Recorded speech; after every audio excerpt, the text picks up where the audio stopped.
everyone. Thank you for joining us today for our Grand Rounds webinar on leveraging genetic testing to optimize neuromuscular care. I am going to introduce our panelists for today. So we have Jordan Bontrager, Christina Daly, and JC Eichinger, and Chelsea Chambers. And kicking us off today is going to be Chelsea. Thanks, Erin. So to get started, we want to cover who are we and why are we here today. So we do understand not everything happens the same way across institutions. Honestly, even with just the four of us, it's very different on how our clinics are set up. Each clinic is unique, their own processes, their own ways of how they work on getting these patients seen and the appropriate care, including staffing, resources, and provider roles. There's obviously potential missteps that we all face in care with patients. Patients could have been tested sooner, could have helped sooner. We're asking the right question for these patients, but maybe the wrong test is being sent, or the right test is being sent, but it's the wrong patient profile. And so forging a path forward and specific logistics to consider: how do I access a test? When do I involve a genetic counselor? These are all things that we hope that we will be able to address today for you. Next slide.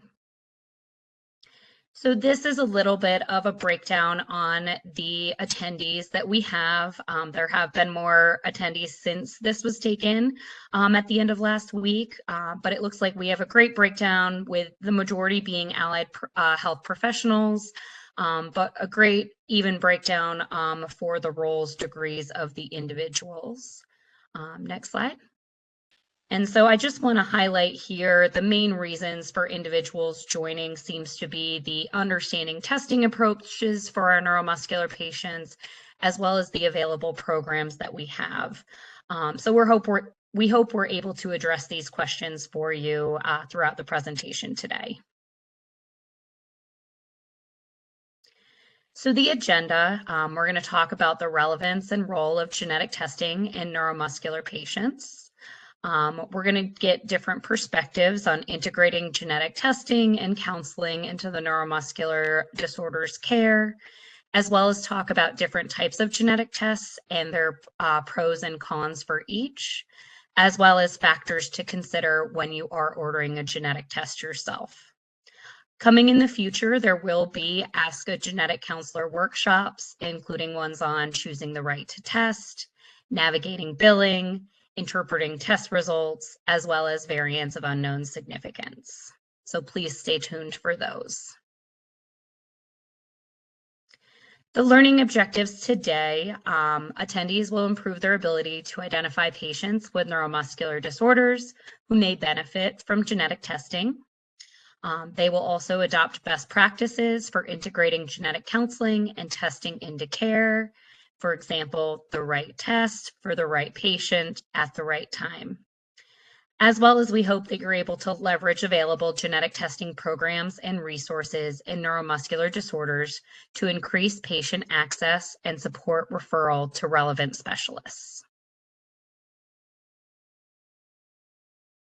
So I will turn this over to Jordan to start it off for us today.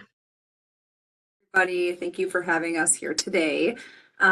Just as a heads up that some of these slides may look familiar, if you attend a lot of these webinars last year, a very similar presentation was given kind of as an overview of genetic testing in neuromuscular disease. This presentation is really meant to recap some of that information to help set us up for that series of working groups that Chelsea just mentioned that should be coming next year. So know that those are diving a bit more into some of the genetic testing process pieces, like choosing a genetic test, billing, and interpretation. And today is really meant to be kind of a broad overview of how to select a test and how to move through that process broadly. Next slide. All right. So neuromuscular disorders come in many shapes and sizes, as all of us know. And that means that they are genetically and phenotypically heterogeneous, which means that they can be caused by many different genetic causes, so many genes involved. And they can look quite different, or they can look very similar. So there are certain genetic disorders that look very much alike to another, and so it can be difficult to pinpoint one particular gene that needs to be tested for a particular patient. These disorders, as you all know, can cause disruption in skeletal muscle, neuromuscular junction, nerves, motor neurons, etc. And as a whole, neuromuscular diseases affect about 1 in 1,000 individuals worldwide. In terms of the genetics of these diseases, they can be inherited in many different ways. So they can be inherited in a dominant, recessive, X-linked, or mitochondrial fashion. Dominant disease inheritance means that we have 2 copies of a particular gene, and having 1 copy of that gene not functioning is enough to cause symptoms or increased risk for a genetic disorder. Some examples of that are myotonic dystrophy, OPMD, Charcot-Marie-Tooth type 1A. Typically with dominant disorders, we're seeing generation to generation inheritance, so affected individuals in multiple generations in the same family, although there is always a chance of having a single person in a family develop a dominant disorder for the first time due to a new or de novo mutation. Recessive inheritance means that, again, there are 2 copies of a given gene, and an individual needs both of those copies not to be functioning in order to manifest disease symptoms. Most of the time, this occurs because mom and dad are carriers and both happen to pass along a mutation. So an individual with a recessive disorder gets a non-working copy of a gene from mom and one from dad, which causes the disease. So some examples of this are spinal muscular atrophy, Pompe, sarcoglycanopathies. Most of these are going to be earlier onset and a bit more severe, although that's not a hard and fast rule. X-linked inheritance means that the gene of interest is located on the X chromosome. So again, as you all know, females have 2 copies of genes that are on the X chromosome and males only have 1. So oftentimes what a family history will look like here is that maybe a female has some mild neuromuscular symptoms and has a son that has much more severe or earlier onset symptomology because they don't have a second copy of this gene to compensate. Some examples of that are Duchenne and Becker muscular dystrophy, or the dystrophinopathies, as well as Charcot-Marie-Tooth X. And then mitochondrial inheritance, this really applies to primary mitochondrial disease. So mutations that are not present in the nuclear DNA, but rather are present in the mitochondrial DNA itself. An example of that is something like MELAS, where, again, a mitochondrial DNA mutation is present in the mitochondrial DNA. Mom passes on her mitochondria to her offspring and dad does not. So typically what that looks like is maternal inheritance within a family. Next slide. Okay, so this really gets back to the right patient, right test, right time question. And this is the question of who is the right patient? So how do we identify which patients are likely to benefit from genetic testing in their neuromuscular disease workup? And first things first, it's taking a very detailed history. So not only a detailed medical history, but a prenatal history, and then a detailed family history. So in terms of the patient's history themselves, asking about early milestones, did they roll over on time? Did they sit on time? When did they walk? Those sorts of questions. Was the prenatal course normal? Were there normal fetal movements? Were there any concerns during the pregnancy? Some signs on that history that may suggest a more likely hereditary process are long-standing or slowly progressive deficits. So genetic diseases are not typically acute onset. They're things that oftentimes show up and progress relatively slowly over the course of time. Multi-system disease, so if there are multiple organ systems that are affected, that suggests a more likely hereditary process. Obviously a workup for acquired disease causes. So if different acquired causes are on the differential, doing that workup to rule those things out is crucial. Early onset of disease, so childhood onset childhood or even earlier onset is suggestive of a hereditary process, not always, but sometimes. And then similar symptoms in other family members. And this, again, gets to the importance of taking a detailed family history. So many of these genetic disorders within the same family can look quite different from person to person. So understanding the kind of soft signs and symptoms that you might want to be looking for when you're asking about mom and dad or aunts and uncles, et cetera. And if possible, taking a 3-generation pedigree to understand what the family really looks like with those detailed questions. And then number 2 is localizing the disease process. And this is really just to guide which genetic testing is going to be most informative. So is this a disease of the muscle, the motor neurons, the peripheral nerves, et cetera? And being able to localize exactly what the disease process is can help guide what panel to order, what particular test would be highest yield. Next slide. So the benefits of genetic testing are manifold, and I think it matters for many reasons. But first and foremost, I think these are patients oftentimes that are going through significant diagnostic odysseys and have seen many different specialists by the time that they get to your clinic. And there is a lot of power, even if it doesn't change a patient's medical management, in being able to put a name to what a patient is experiencing. So being able to confirm a definitive diagnosis in a patient that does not yet have one, whether that, again, immediately impacts their care or not, I think can be a really beneficial thing for patients and their families. And also helping determine risk of developing a genetic disorder. So in the setting of predictive testing, there are individuals that are interested in knowing what is my risk of developing this over time, and genetic testing can help get that information for them. It may allow patients to avoid unnecessary or invasive tests, things like muscle or nerve biopsies, or potentially harmful treatments like immunosuppressives that are typically not going to work with a genetic disease. It can help determine appropriate treatment, management, referrals to other specialists that may be involved. So, for example, if a patient's diagnosed with a form of muscular dystrophy that can also affect the respiratory or the cardiac muscles, we want to make sure that we're getting them to cardiology and pulmonology for appropriate screening and management there.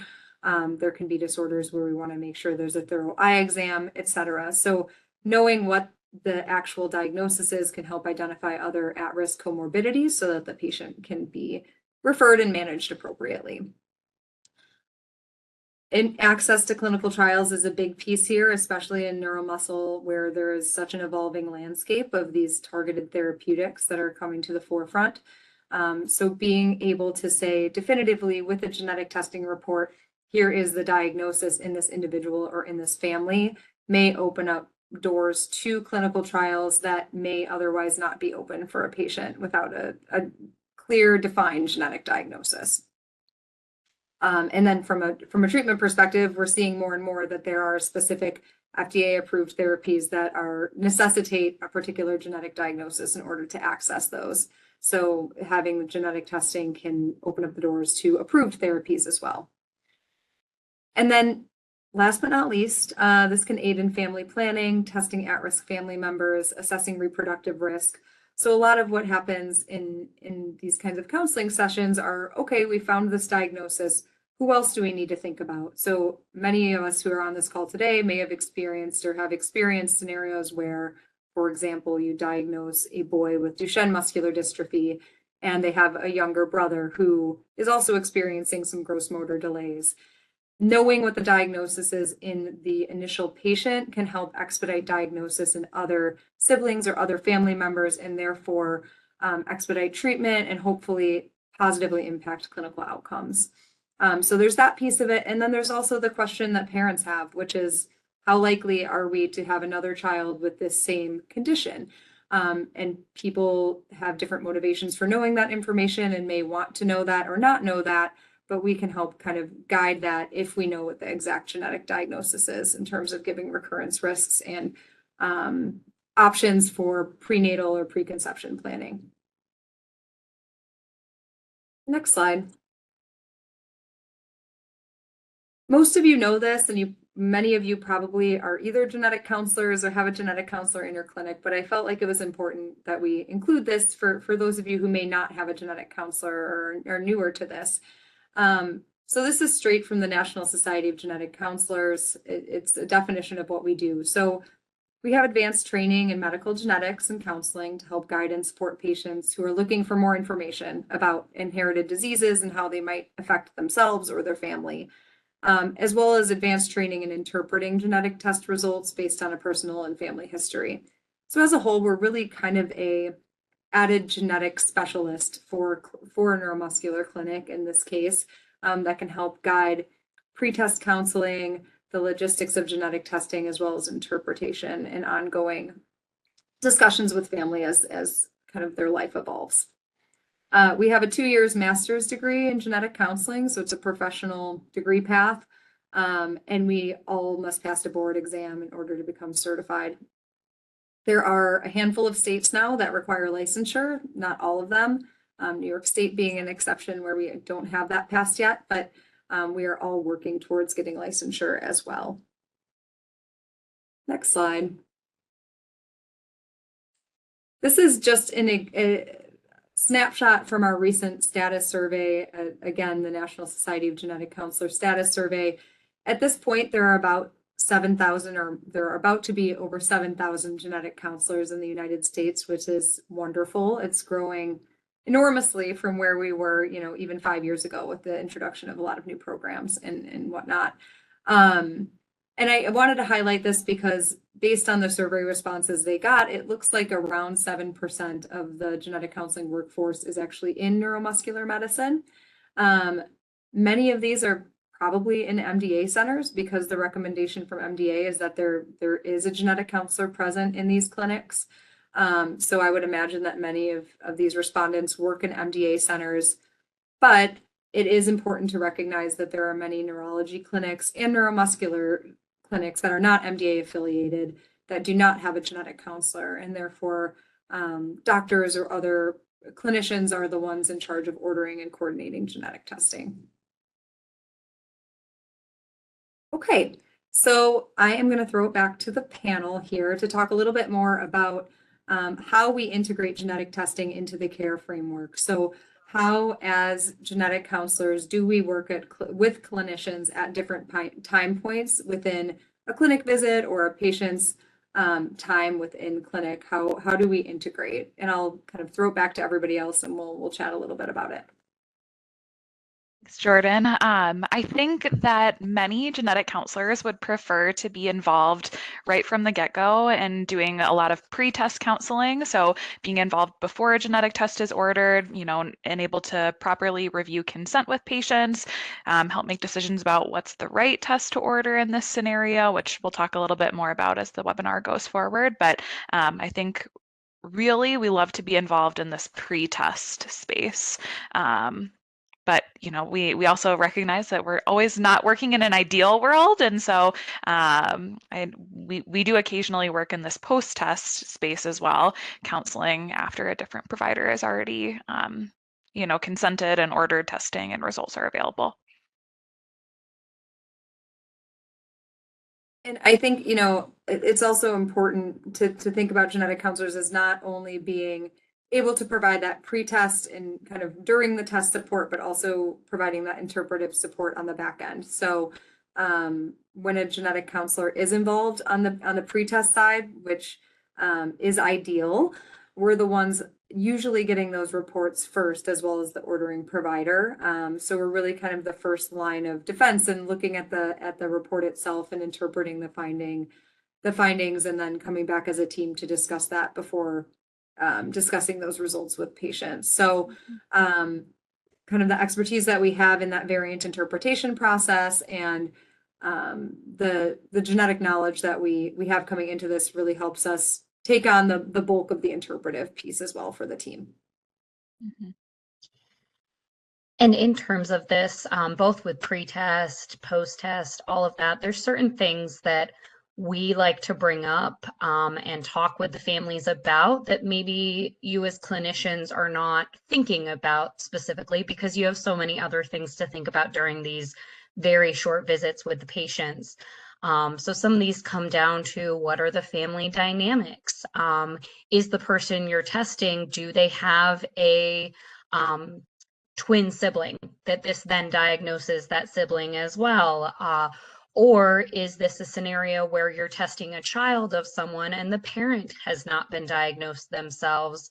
even though there is a family history, and then you're going to figure out obligate carrier status, or that this parent is at risk or does have the disease.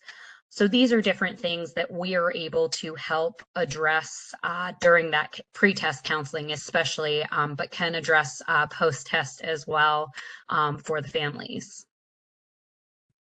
And I'll just add to, from a logistics standpoint, all of us work in different clinics, and I'd say some of us work directly in clinic with the neurologist, same day that a patient is seen. So the neurologist might go in, do the clinical exam, and then, come back to the team room and have a discussion with the rest of the team about what might be the best test to order. And then the genetic counselor could go in with the patient if they're there in person and do some of that pre-test counseling and everything that everyone's mentioned already, and then is involved with calling out the results when the results come back. I know in some of our clinics as well, the patient might see the neuromuscular specialist in a separate clinic on a separate day, and then they refer them to genetic counseling. So we might, as genetic counselors, see the patient as a separate genetic counseling appointment on a different day, whether that's in person or, we've now been able to offer virtual visits as well, in which case we can try and coordinate some testing remotely if the patient is not close to clinic. So from a logistics standpoint, I think genetic counselors have been working with providers in this neuromuscular space in different ways, especially recently. Okay. I'll go to the next question. What challenges have we all encountered in between our clinics trying to integrate counseling into the care framework?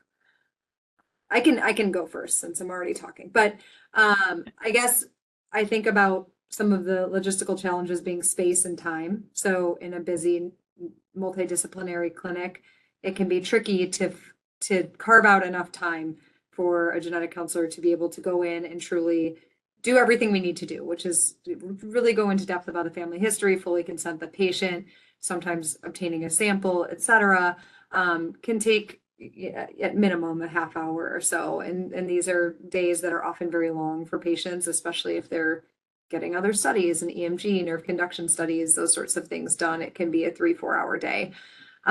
So I think that can be tricky in terms of actually carving out time. And then physical space is always a tricky part. And depending on where you're at, that may be more of a consideration than others. But is there enough space to give us the time to do that? So those are the logistical things and challenges that have come up for us. And to play a little bit off of Jordan's point is sometimes you have those patients that are traveling from far away and they are coming to see the neuromuscular provider. A genetic counselor isn't available right then and there to see the patient during that appointment, but they've done their research. They know genetic testing is an option. They really want that genetic testing and they don't want to save it for another day when a genetic counselor is available. So those can be real challenges of there's just not time to get the genetic counselor involved in the pre-test point. But that's definitely encouraged to still loop in that genetic counselor, even if that testing has to be sent prior to the genetic counselor getting involved. Mm-hmm. And then I guess a challenge that's more on a systems level, very broad scope, is that, and this is a challenge in getting genetic counselors integrated into clinics and genetic counseling being even offered to patients and families, would be this concept that right now the Centers for Medicare and Medicare Services don't recognize genetic counselors as providers and therefore don't necessarily reimburse genetic counselors for services. And so this creates a trickle-down effect with even some commercial insurance companies following suit. And it can be hard to argue for a genetic counselor in a clinic if we can't get reimbursed for all of the work that we're doing. And so, there is an act that will hopefully be passed someday. It's the act, Access to Genetic Counselor Services Act, which would, create that recognition for the genetic counselors for under Medicare, that is.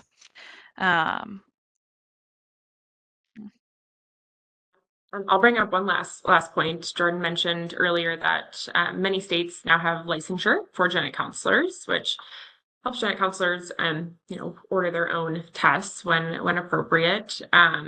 That sometimes for us has posed some challenges with, as I mentioned, doing virtual visits. If the patient's out of state, or if we couldn't catch them on the same day, or if there wasn't enough time, it can be challenging if you're not licensed within the state where the patient lives. We can't offer in our clinic virtual visits, so the patient would either have to cross the border back into the state where we're licensed, come back another day for a visit. Some of our genetic counselors in our clinic have actually gotten licensure in dual states, in our surrounding area. We're practicing in the Midwest. And another option, though, is to help try and connect them with another local genetic counselor. We have linked in this slide here the NSGC Find a Genetic Counselor in your area. It's got a nice directory of genetic counselors all across the United States. So you could try and connect your patient with somebody more locally. I know I've done that before when I couldn't see an out-of-state patient in a nice time frame. There's also now fully remote or virtual genetic counseling companies that have genetic counselors licensed across the United States and can have some virtual options for patients who might live more remotely or beyond your state licensure allows.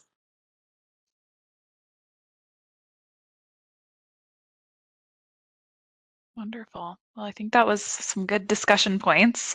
I think we can likely go on to the next slide. And so now we'll transition into talking about various options for genetic testing and their associated pros and cons. We'll go on to the next slide.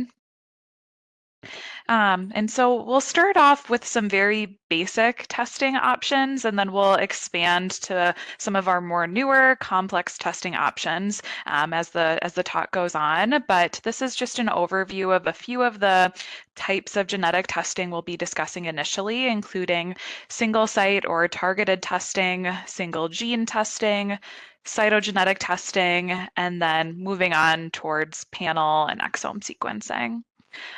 So we'll go on to the next slide. So I would say one of our most basic testing options is single site testing, and this is typically used when there is a family history of a genetically confirmed disease. This is a very sensitive option that has a low possibility for uncertain or unanticipated results. And in fact, this option can even be used in the prenatal space to make diagnoses prenatally via prenatal genetic diagnosis. So that's more invasive testing that would need to be done, such as an amniocentesis or CVS. And then from that sample that's collected, we can run this single site testing. One of the downsides with this type of testing option is that we really do need confirmation of the familial mutation. As genetic counselors, we would definitely prefer a copy of that family member's test report because, there's little room for error in that scenario of, miscommunication of a gene or a variant or things along those lines. However, we can certainly order this testing with a subsequent, either a verbal or a written confirmation of the genetic variant in the family.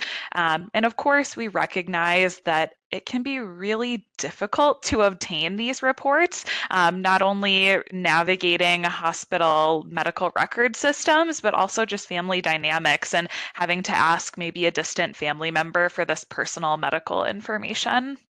So I think there would be few of us that would decline testing just, because we can't get the exact copy of the report that we were looking for. Furthermore, it's typically best to offer familial variant testing at the lab, the initial lab where the proband was first tested. And the reason for that is we know that initial lab is capable of detecting the variant, that they can identify it, and we know what their classification of that variant is, likely pathogenic or likely pathogenic. However, I would say nowadays, sometimes we're dictated by insurance coverage and sample type about where we might need to send that testing. Some large commercial laboratories would like a sample from someone who's confirmed to be positive to act as a control sample. And other large commercial laboratories may say, oh, no need for that. We know that we can detect this variant. We don't need that control sample from an affected family member. We can go on to the next slide. So the next type of, still on the very basic level of genetic testing that we can sometimes offer in the neuromuscular space is single gene testing. And this is typically used when a diagnosis with, one specific gene associated is highly suspected. That being said, there's still some consideration that needs to come into play in terms of the underlying molecular cause of that genetic disorder. Is it typically a sequence variant that causes that disorder? If so, we're thinking of sequencing as our technology mechanism.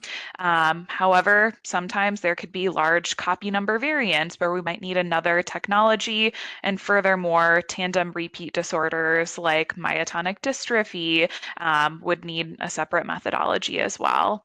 So examples, PMP22 deletion duplication testing for CMT1A. We'd need CNBP repeat analysis for myotonic dystrophy type 2.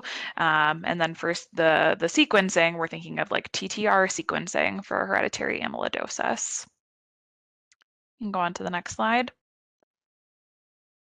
Cytogenetic testing would be, again, kind of fall into some of our more, basic genetic testing options. And again, variety of options here as well. So we've got karyotyping, which would provide more of a visual representation of the chromosomes.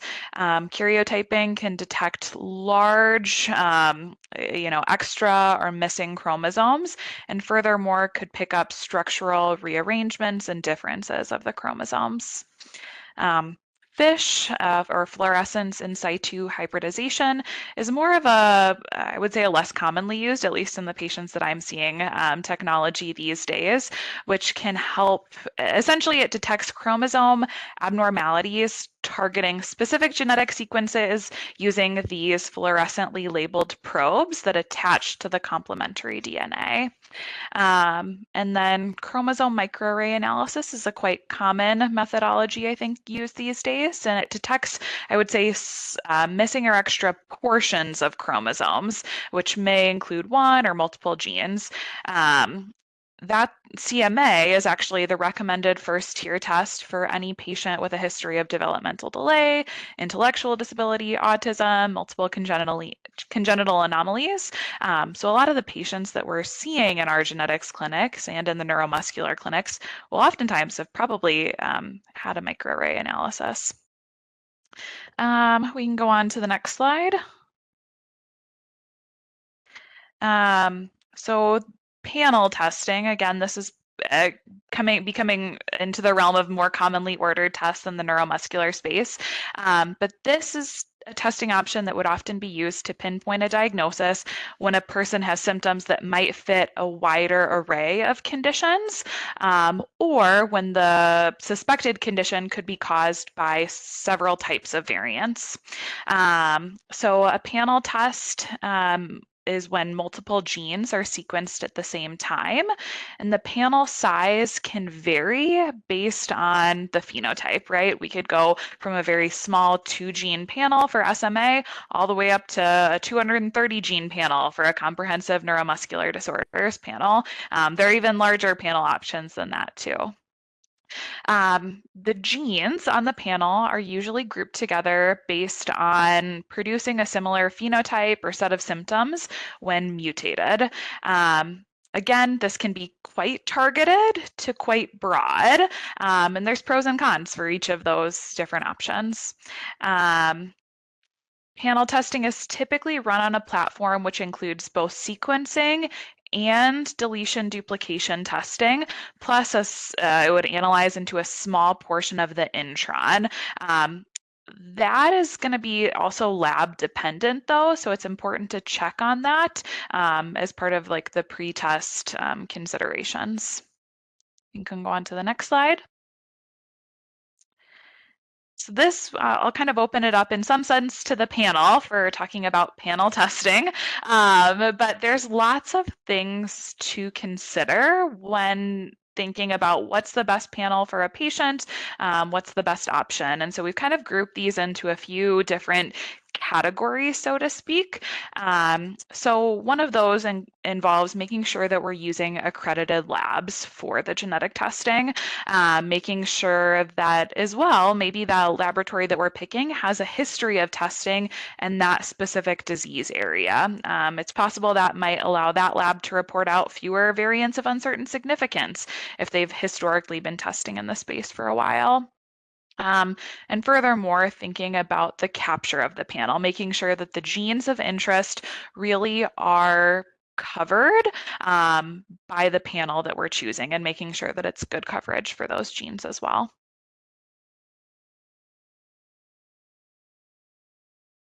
Can we go back for a second, Veronica? Yeah, maybe back. Yep, perfect. I'll just touch a little bit on some of the logistics and cost. I think sometimes those go hand in hand when trying to pick the right test for a patient. In terms of logistical considerations, sample type, nowadays most labs accept a buccal sample or a blood sample for most of their tests, but some tests might require a specific type of sample, like a blood sample might be required for FSHD testing, or maybe a muscle tissue sample is going to be better for certain conditions like CPEO or certain mitochondrial myopathies. So that's an important consideration. Sometimes where the patient's located. I've mentioned virtual visits a lot already. It's pretty easy just to send a buccal kit out to a patient if you're seeing them for a video or telephone visit. So buccal samples and kits can be really convenient for patients, but it's important to keep in mind that, sometimes those types of samples are more likely to fail certain quality or quantity metrics that a laboratory might have. So blood's probably always going to be preferred by any laboratory. And some labs even offer mobile phlebotomy for more remote patients. Another big consideration is turnaround time. The TAT lists it up there. It's different at every laboratory, so it's important to find that information before you discuss testing with a patient so you can set those expectations. But generally, panel tests are going to come back fastest, sometimes 2 weeks, sometimes 4 weeks. Exome sequencing and genome sequencing, which we'll discuss a little bit more, tend to take a little bit longer. 5 to 6 weeks for an exome, sometimes a few months, whereas genome sequencing can be much longer just because of all the in-depth analysis that takes place. And those can sometimes take 3 to 5 months to get results back.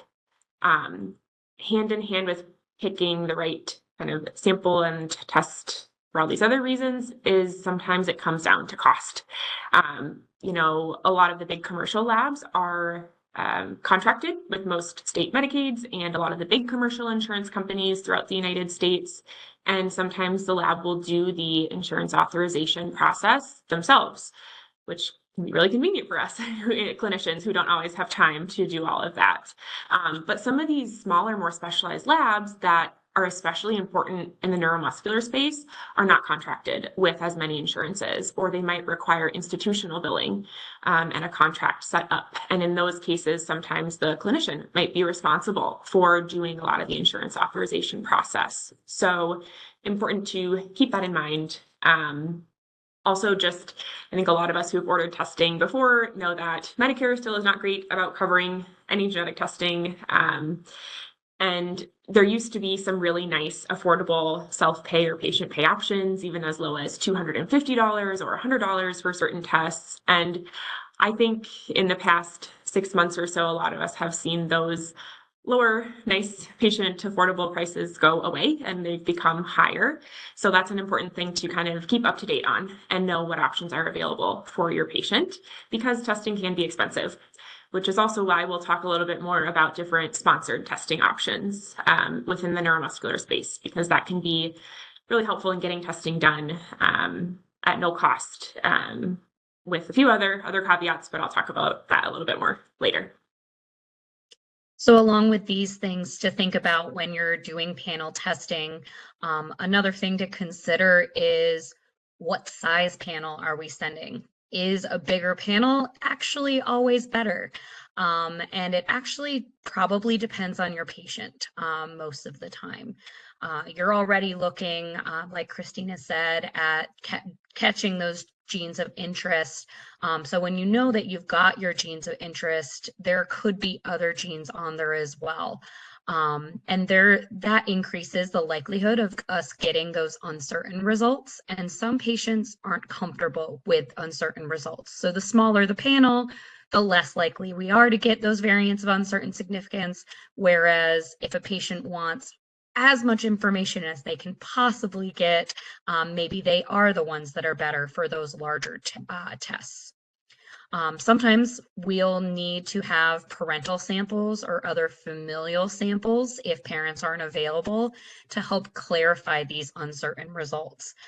So considering when you are sending a bigger panel, are there other individuals in the family that could be tested if one of these uncertain results is found, to help try to better understand it. And again, the whole thought process of sometimes those other genes that are included on the much larger panels might have only preliminary evidence that they're associated with the disease that you're looking at.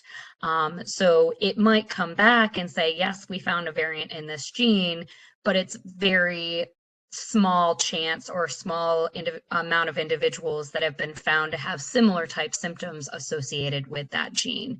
And so it still gives the patient a possible answer with a lot of uncertainty still there, even if it isn't a variant of uncertain significance.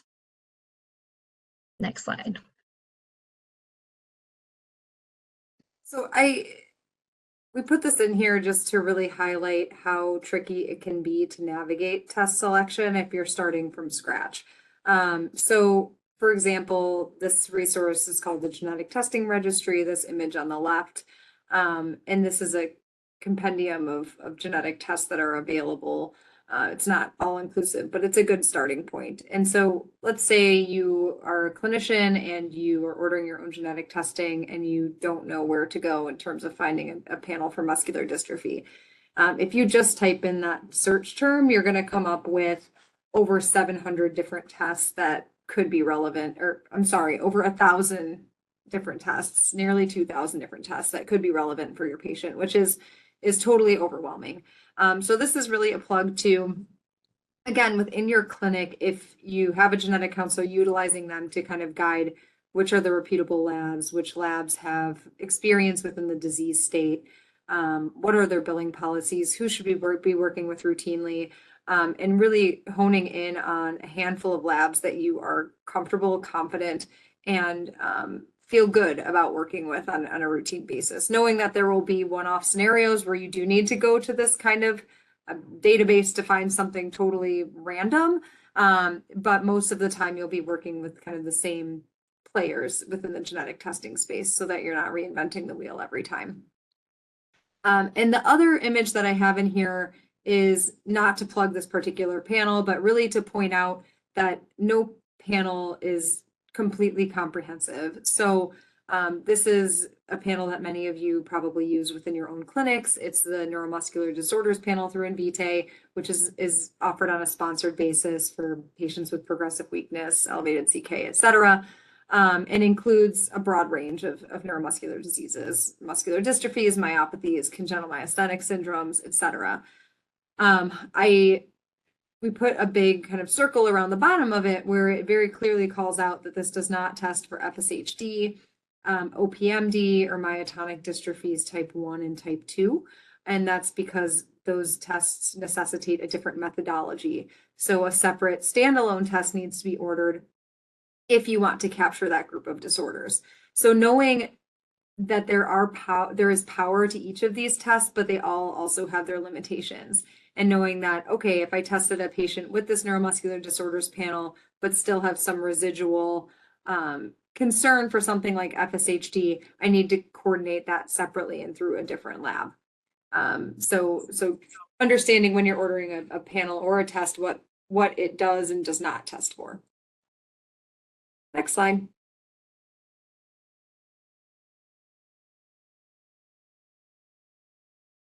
So this is a slide just comparing and contrasting some of the pros and cons of panel testing in general, kind of summarizing what we've talked about on the last few slides. But I would say a major benefit to panel testing is that it tends to be one of our less costly options, especially when we compare it to exome and genome sequencing.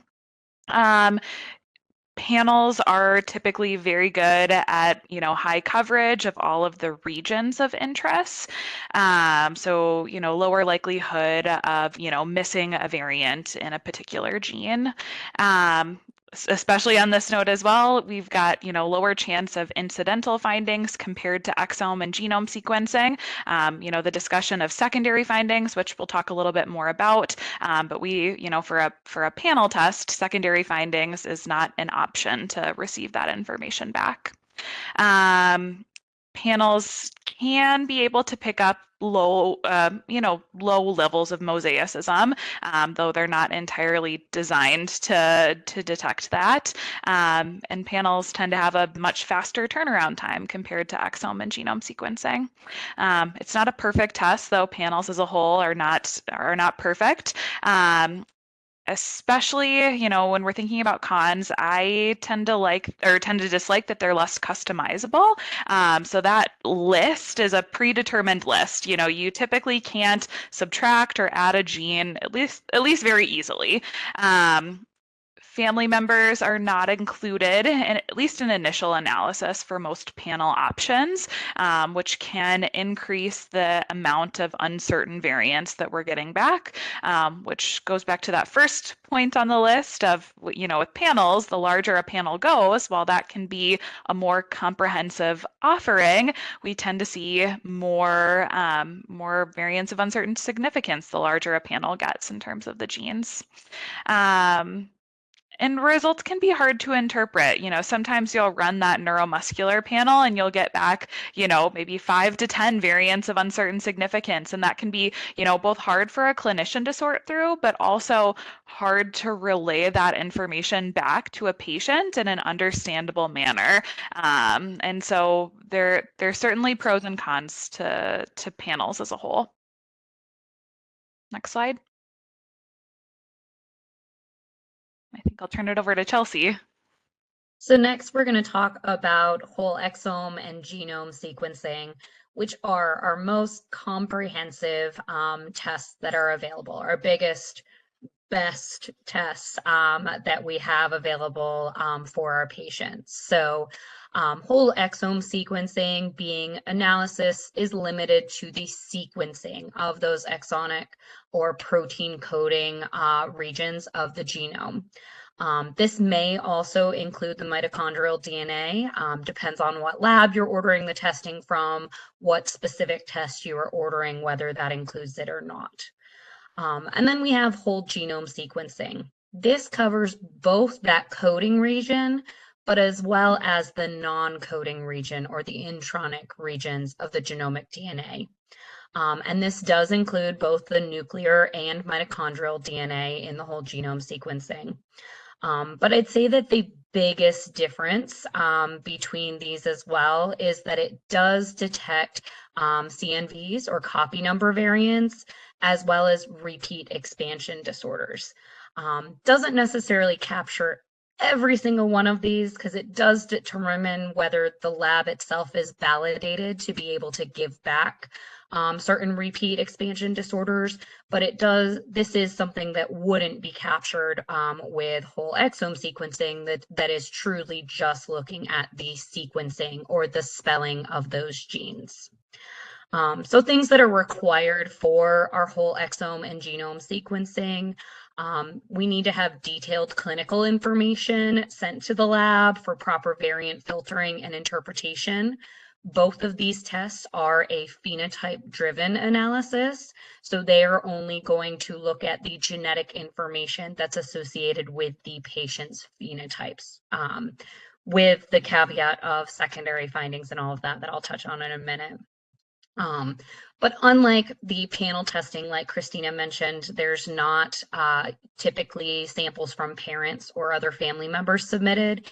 It is highly encouraged that trio testing or testing with parents or other family members, whether affected or unaffected, is performed as well if a variant is identified. So all 3 individuals submit a sample, and if something comes back from the testing with the proband or your patient, then they compare it with those family members before a report is even formed, so that we can figure out whether this variant is segregating with other family members or not. And so that's very beneficial when you're talking to patients a lot of the times, so that we now know, yes, this was inherited from the patient's mom or the patient's dad, and so these are other family members at risk. Or our suspicion is lower for this variant of unknown significance because it isn't tracking with the disease in the family. So maybe this isn't the reason, even though it's been reported out for the patient. Whole exome and whole genome sequencing, though, does increase likelihood of incidental findings. We talk with patients about secondary findings, which are recommended by the American College of Medical Genetics to be reported out to families because they have an immediate management recommendation, or maybe not immediate for some if it is children, but have a management recommendation for these individuals, their cancer genetic conditions or cardiac concerns or other disorders that we would want to make sure that we knew about fast to catch it before this became a true concern for the family. And some family members want all of this information. They say, yes, give me it all. I want everything you can possibly give me when we're sending exome or genome. But I do have other families that say, wow, that's a lot. I'm already overwhelmed with what my family is dealing with. I really want to focus just on this neuromuscular disease that's going on in the family. I don't want to think about what could happen 10, 15 years down the road when we have so much right now that we're dealing with. So having that ability for counseling and talking with patients about whether they want that or not, opt in or opt out of that, is very important for these tests. And that leads to the in-depth consent process that's necessary for these, because these 2 tests are very complex in both the testing processes and what we're able to capture, as well as the possible incidental findings. We can also find with this one, other incidental findings would be a gene of interest. So like variants of unknown significance, this gene, we're not quite sure whether it is 100% associated with this neuromuscular disorder or not, but the lab has reported it out because it could be. And those types of incidental results are also something to let patients know and family members know are possible with it. But overall, this is the highest yield in complex pediatric cases for when we send one of these 2 tests for the families. Next slide. So what are some consent and special considerations for this? Of course, as we've sort of talked about, there are other tests that are much cheaper and that insurance tends to cover much more readily. Exome and genome sequencing are very high cost. There's a lot that goes into it, both with the testing process as well as the analysis of what is found. So there's high cost, and then there's a lot of insurances that don't actually cover this type of testing, especially when we're talking genome sequencing. I have countless families that would love to do the biggest test possible and let's do genome sequencing, but their insurance isn't going to cover it because insurances just aren't seeing that benefit of that such a large test at this point. So hopefully that continues to change in the future. That used to be what we said about exome. Now it's a little bit easier to get coverage for that. So hopefully that does change, but it's something to consider when you're thinking about it. As well as incidental finding considerations. I've already talked about those medically actionable variants or secondary findings that you can opt in, opt out.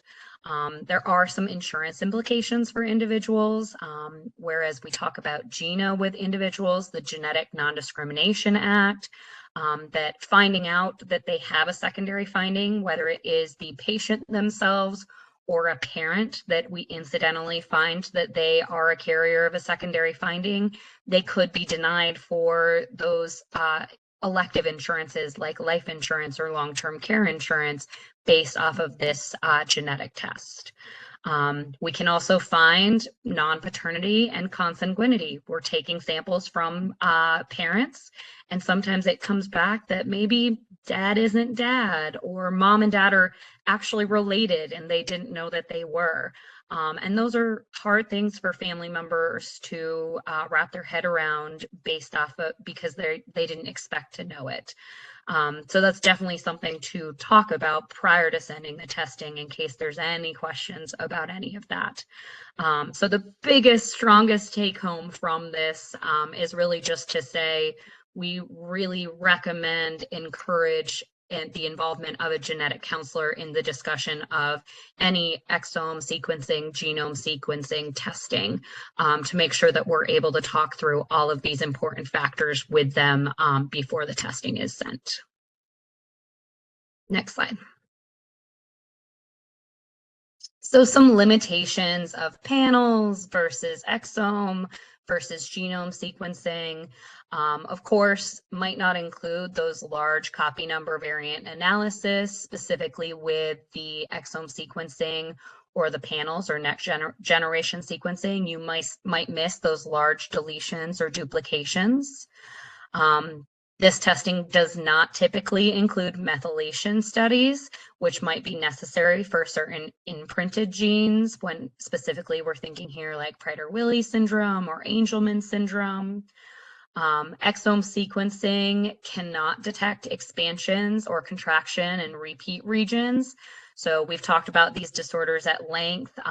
It's the reason that that comprehensive neuromuscular panel that Jordan mentioned can't capture the myotonic dystrophies, the FSHD, the OPMD, is because just that platform, as well as the exome sequencing platform, can't capture those repeat expansions and would need a separate test for that. There's also decreased coverage in genes that have pseudogenes or homologous regions. So this is the SORD gene or GBA and others. So that's important to take note of, as well as it does not provide expression data, and exome and genome sequencing interpretation is limited by our current clinical information that's provided as well. So we're only as good as the current clinical information we have. Next slide. So this information is outside of the scope of what we're going to talk about today, but we did want to just highlight that there are a lot of new things on the horizon that will be available hopefully in the future, but will add another level of complication to the genetic tests that are being sent. So involving a genetic counselor, as well as genetic counselors staying up to date on what is coming down the pipeline is so important, so that we know what is out there and what is available for our patients. Next slide. Okay, so we're going to do a little bit of test your knowledge. So the first question we want to ask, if we're doing true or false scenario, is exome sequencing can detect myotonic dystrophy type 1, true or false?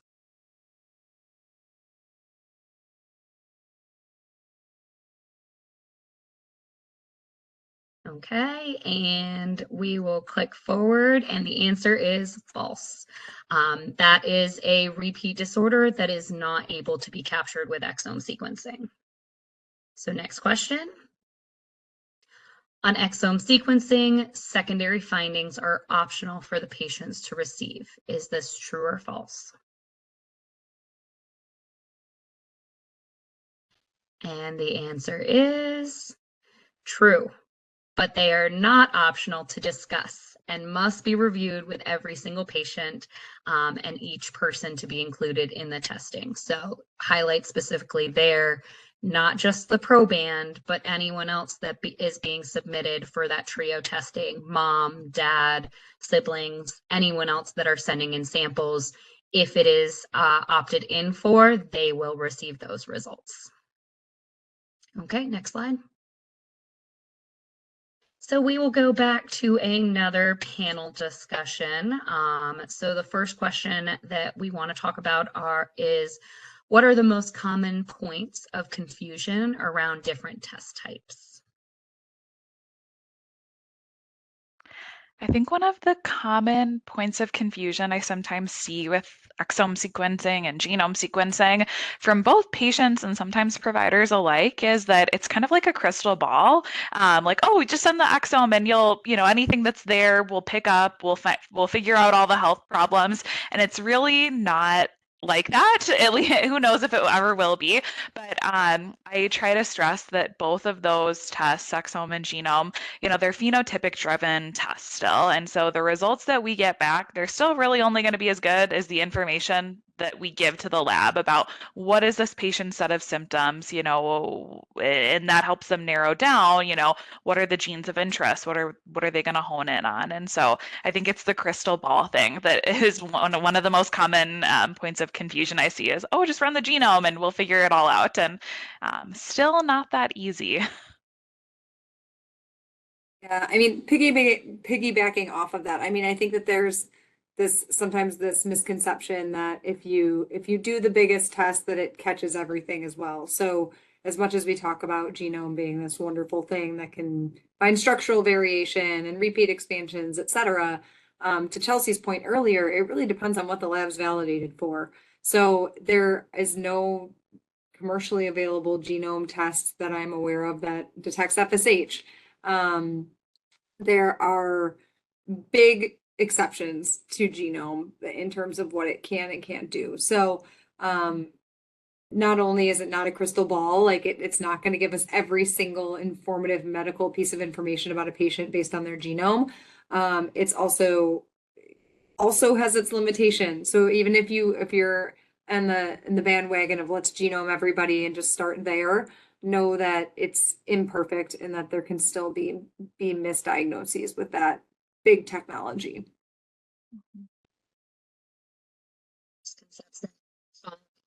All panels have the same genes, or all panels have all genes.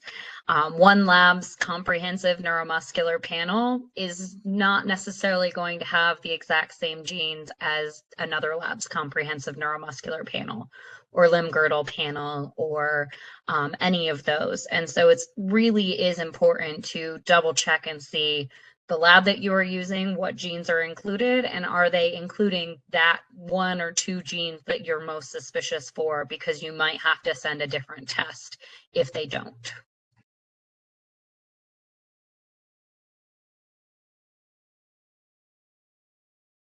I guess a plug for maybe, not a plug, that's not the right word for it, but I guess I think another point of confusion that I sometimes see, I think sometimes people confuse like exome and genome sequencing with almost like research-based testing. And so, if a patient with a really kind of clear defined phenotype has a panel run and that panel comes back totally stone cold negative, we didn't find our answer there, I'll sometimes see referrals for, an exome or a genome to try and find our answer. But, if the targeted panel and the patient's, phenotype really fit that, the genes on that panel well, like the exome and genome sequencing isn't a research-based test. It's not going to find like a new gene to explain the phenotype. So I think that is sometimes, again, just going back to like exome's not perfect. It's not going to, again, identify new genes. Like if a really comprehensive panel was run, the yield of exome is probably low after that. So for our next question, what type of testing should always be referred to a genetic counselor? This one, I think all of us on the panel would agree that as a genetic counselor, we'd love to see anyone for any type of testing.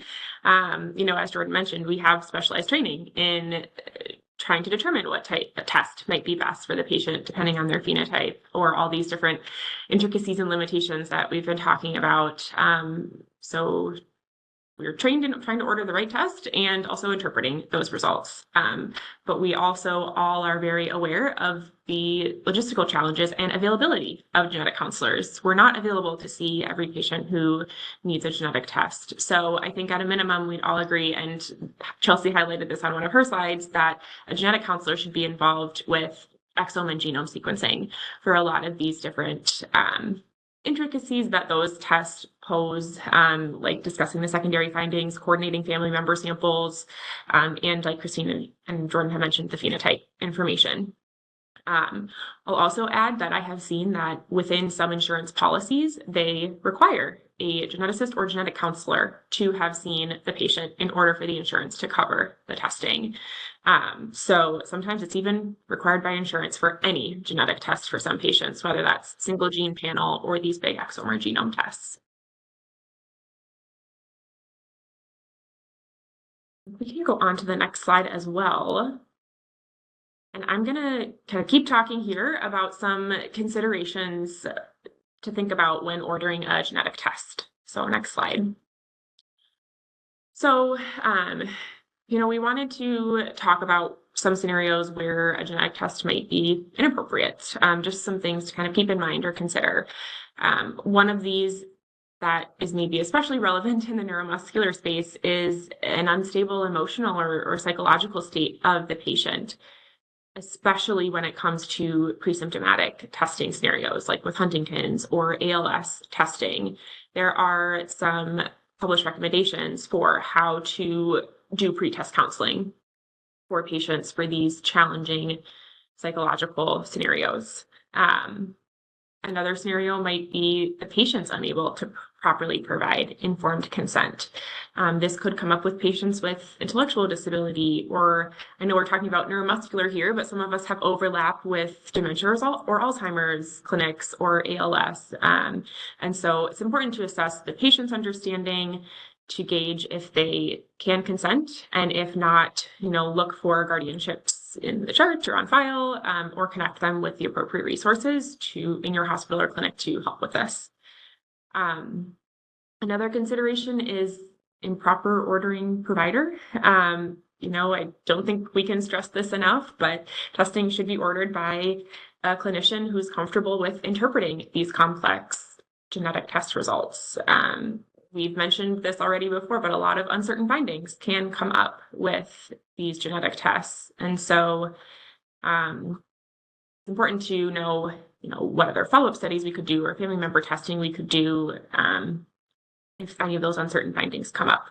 I'll also add that, clinicians ordering these tests should also understand the limitations of these tests that we've touched on already before. And going down to the box below this one, the prohibitive cost of testing, I think it's also important that the ordering provider understands the lab's billing procedures. Do the labs give cost estimates? Are there financial aid assistance? Or do you need to upload your own notes to help get insurance to cover the testing? So understanding these can help your patient, avoid some of these big bills that we know patients get from genetic testing. Other scenarios to think a little more critically about is testing minors for adult onset conditions or carrier status for those recessive conditions.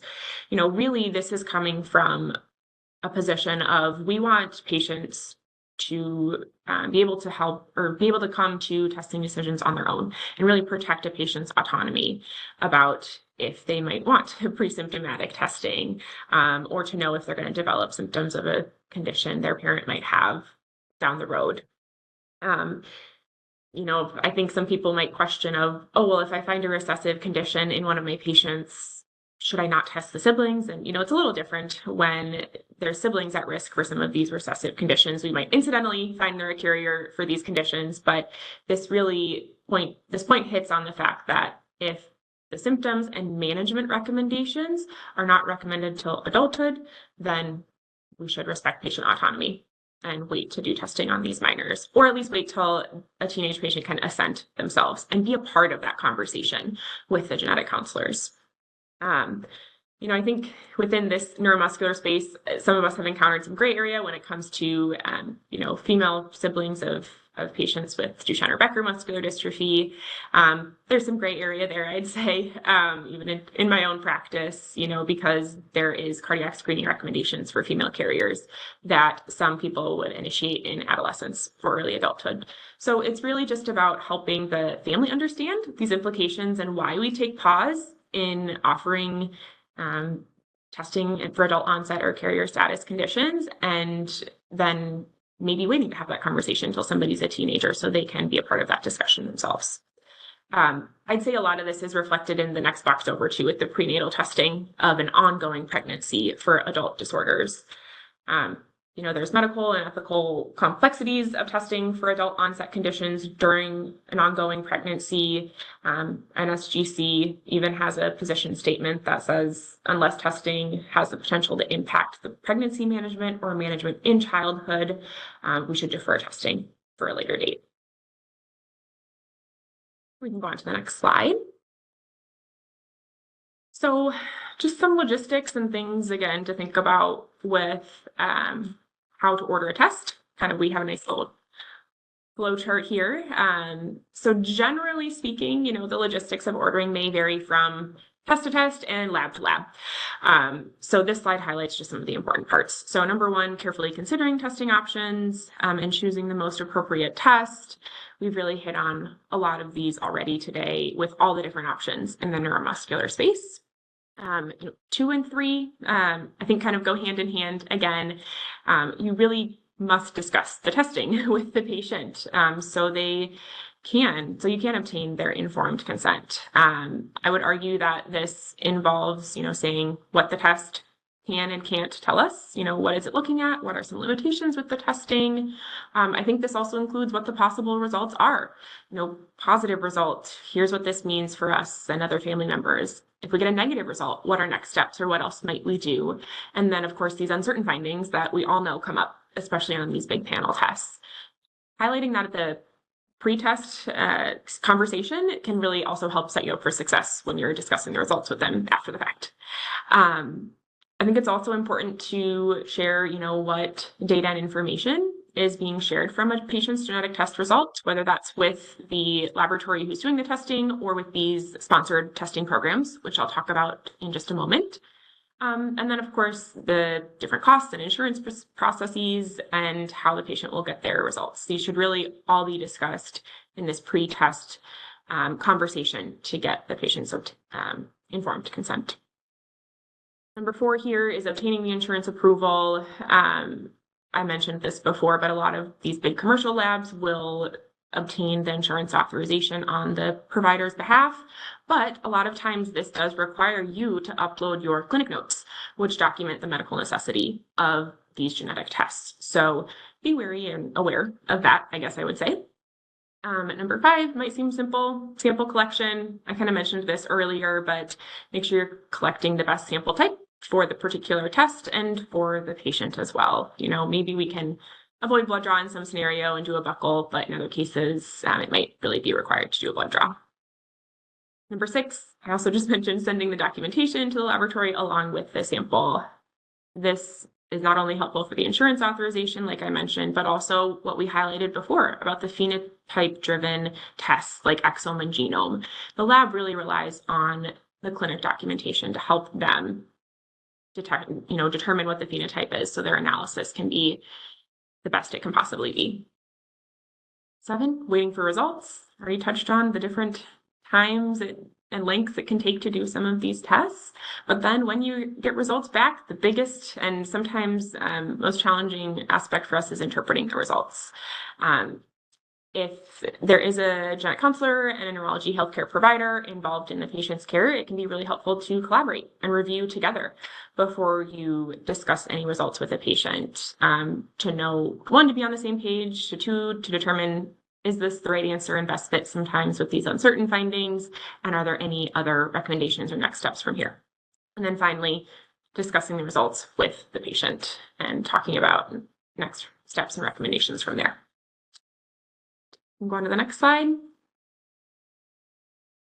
So a couple of resources. We already talked about this first one, the Find a Genetic Counselor in your area. This is available. This kind of is a directory database of genetic counselors across the United States. That's available on our National Society of Genetic Counselors website. But one other resource on this slide that I think all of us have found to be really helpful is Franklin. It's a variant assessment tool that not only kind of highlights or pinpoints certain documented ACMG variant classification criteria that the particular variant might have met, but it talks about maybe the different conditions or phenotypes associated with that gene. And my favorite part of this is that it actually can sometimes link to publications that have your patient-specific variant commented on in the publication. Not every variant has been published, but it then can also help you find different publications just even about that gene, and is a nice start maybe to your literature search in interpreting all these test results. Next slide. Okay, so we do have some slides here about different sponsored testing programs within the neuromuscular space. So we've pulled some of these in the next few slides. At least these are sponsored tests that we're aware of in the neuromuscular space. Obviously, there may be more, and these are changing, as time goes on. So it's important to keep up to date. But it's important when we're thinking about sponsored programs to keep in mind the different eligibility criteria. Each program has different criteria that's oftentimes listed on the laboratory's website or might even be on the test requisition form. So it's important to understand if your patient's actually eligible for that or not before you send in their sample. And again, can't stress the importance enough of being able to discuss with your patient what information is being shared when they participate in these sponsored testing programs. Is it the laboratory, retaining their de-identified data to be shared at a later date? Is there a specific pharmaceutical company partner who is obtaining the de-identified information? And, it's usually just de-identified genetic data plus whatever kind of eligibility criteria or phenotype information is collected on the test order. But some programs might allow the sponsoring party to contact the patient. So this is really important to not only understand yourself, but to build into your conversation with the patient and make sure that they're appropriately consenting to these tests. So I think just to run through these quickly, a lot of us are probably familiar with the Invitae Detect Muscular Dystrophy program, which we kind of list out the main panels and indications for this test. Another one is the Lantern Project, which also has a slightly smaller focused neuromuscular disease panel. And that's through Revity Genomics. And then there's the Decode Duchenne, which is sponsored by the Parent Project Muscular Dystrophy. And this one's especially nice for people interested in carrier testing because the Invitae program does not, their eligibility criteria does not allow for carrier testing, but the Decode Duchenne does. So that can be nice to offer at-risk female family members. Next slide. And we're going to go through these quickly. There are some cards that are available through MDA as well that have these programs listed as well. So in the neuropathy space, there's a couple programs now actually for TTR amyloidosis, which do now only include the TTR gene in their analysis. One used to have a larger neuropathies panel, but now it's just restricted to TTR. The Friedreich's ataxia sponsored testing through Prevention Genetics is a newer one and is nice. It's only for patients, though, ages 16 and older, probably because the newer FDA treatment approved for Friedreich's is for patients 16 and older. The spinal muscular atrophy programs, there's one still through Invitae, which does have the option of doing a stacked SMA panel, which gives results back in 3 or 4 days. Which can be helpful for some of those newborn screen cases. Athena Diagnostics also has an SMA sponsored test sponsored by Novartis, the company that does the Zolgensma gene therapy. So that one is only available to those eligible for that potential gene therapy, so 2 and under. And then there's a few different ALS ones, whether that's through Invitae or Prevention. And again, I think with some of these sponsored tests, it's important to look at the gene list and what they're analyzing, because there might be different intricacies with these different genes, especially within ALS and these repeat expansion disorders. Oh, next slide.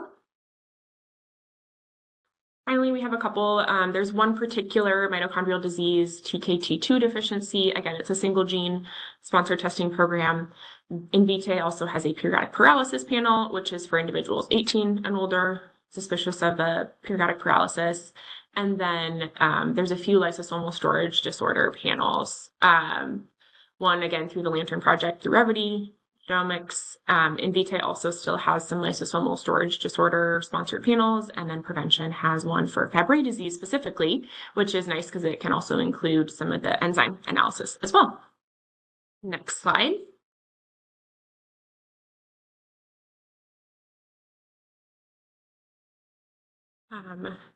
So Wondering if we should address some of the Q&A questions since we're running shorter on time. let's do that. Okay. So one of them, it looks like, was already addressed. There was a question about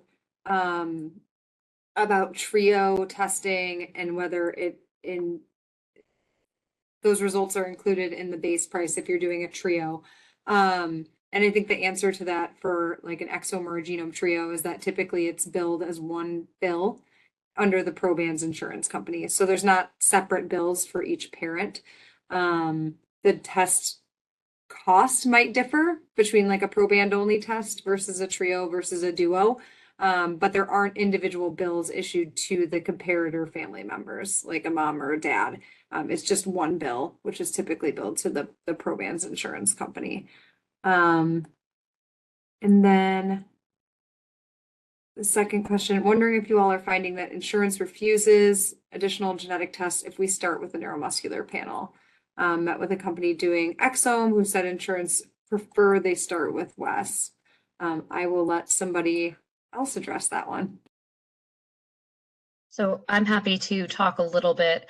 I know that this might be the case with epilepsy patients because there are guidelines that are stating that exome should be the first tier test for any patients with epilepsy and or neurodevelopmental disorders. I have not at least personally heard it in the neuromuscular world, since there are certain panels that can capture those repeats or specific test that needs to be sent, and exome will miss those. So I haven't heard that this has become an issue with insurances with neuromuscular, but I'm not sure if any of my other panelists have. It hasn't come up for me as an issue ever. I say that knock on wood because who knows what the future brings. Insurance is changing all the time. It's hard to keep up sometimes, but no, it hasn't come up for me. No. Frankly, I feel often that it works the opposite way. If I were to try to get insurance authorization for an exome first, they'd come back oftentimes and say, a smaller, more targeted test is the appropriate place to start. So I think it's interesting that came up for you. I have not come across it myself, but insurance companies come back with all sorts of crazy stuff. So it does not surprise me that it's happened. I don't think it's I think more often it's the opposite direction. I agree. Any other in the chat? Yeah, there's one more in the Q&A. Are there ways clinics can ensure reimbursement for genetic counseling services? This is a loaded one, such as billing genetic counselor services as incident to services of a physician.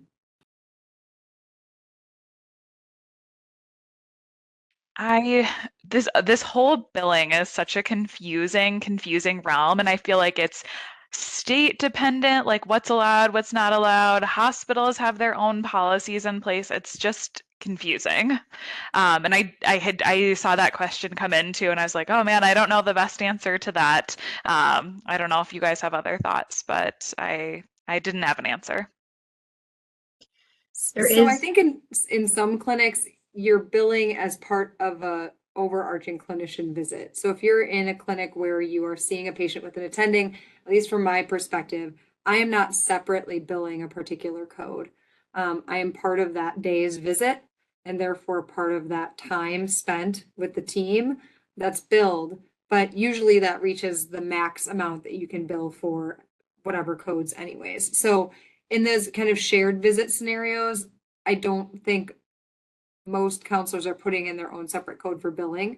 From a genetic counseling only standpoint, I think it really depends on what state you're in, if you have licensure, what your coding laws are, and which insurance companies recognize you as a provider. So there are certain genetic counseling only appointments that you can code and might get some nominal payment back, in other scenarios where you won't get paid. And there is a new CPT code that is going to be released in January. And I believe the hope, at least from I was present for a talk at the National Society of Genetic Counselors on this. And the hope is that with this new code that it should be reimbursed better, because they've been working with insurance companies for that. But I agree and want to reiterate what my other panelists have said is that it really is institution dependent, state dependent. I've worked at 2 different institutions in the same state, and one of them we bill and every single appointment gets billed for. Another one I worked for was 100% no, you're not billing. And so it really is institution dependent, but I do think that the more advocacy that we can do for institutions to bill for our genetic counseling services is going to be better to get more genetic counselors into these institutions as well. Couldn't agree more. Thanks, Chelsea. Maybe we'll just skip this panel discussion and go on to our key takeaways, and then we can let Erin wrap up. And one more. All right. So, overall, we hope that you kind of have taken away that every genetic test, especially within this neuromuscular space, has its own pros and cons. So ideally, involving a genetic counselor when ordering any genetic test can make sure that the right test is being ordered for the right patient at the right time. And we also hope that you have gained that genetic counselors are a good resource to help determine what testing might be best, and also be able to facilitate some of this access. I mean, and even just as a plug for some of the NSGC neurology SIG, I think that's a good space for other genetic counselors working in neurology to be able to post their questions about some of these intricacies and nuances to some of these tests, to be able to hear what other genetic counselors are doing across the country. And then MDA has some other resources to facilitate access for testing. Like I mentioned, these sponsored testing programs can be available for download. And if you have any other questions, we're always available as well. And I'll pass it off to Erin to finish out since we're at time. Thank you all, and I hope you enjoy the rest of your day.